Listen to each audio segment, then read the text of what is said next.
This is Pager. He's a 9-year-old macaque who had a Neuralink placed in each side of his brain about 6 weeks ago. If you look carefully, you can see that the fur on his head hasn't quite fully grown back yet.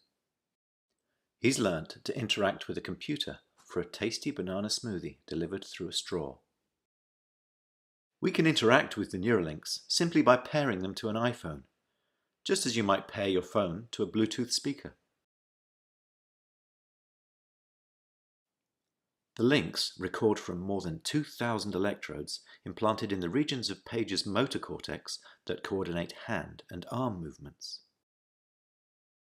Neurons in this region modulate their activity with intended hand movement. For example, some might become more active when he moves his hand up, and others when he moves it to the right.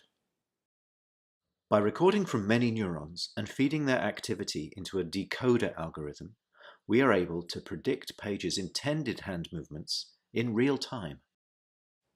First, we calibrate the decoder by recording neural activity as Pager uses the joystick to move a cursor to targets presented on the screen.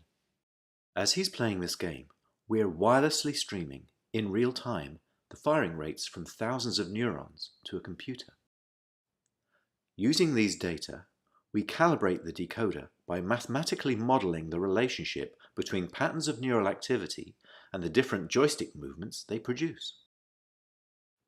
After only a few minutes of calibration, we can use the output from the decoder to move the cursor instead of the joystick. Pager still moves the joystick out of habit, but as you can see, it's unplugged. He's controlling the cursor entirely with decoded neural activity. Our goal is to enable a person with paralysis to use a computer or phone with their brain activity alone. Because they wouldn't be able to move a joystick, they would calibrate the decoder by imagining hand movements to targets. One of the things the Neuralinks allow Pager to do is to play his favourite video game, Pong. To control his paddle, on the right side of the screen, Pager simply thinks about moving his hand up or down. We've removed the joystick altogether. Now that he's up to speed, let's increase the difficulty and see how well Pager can play with the Neuralink.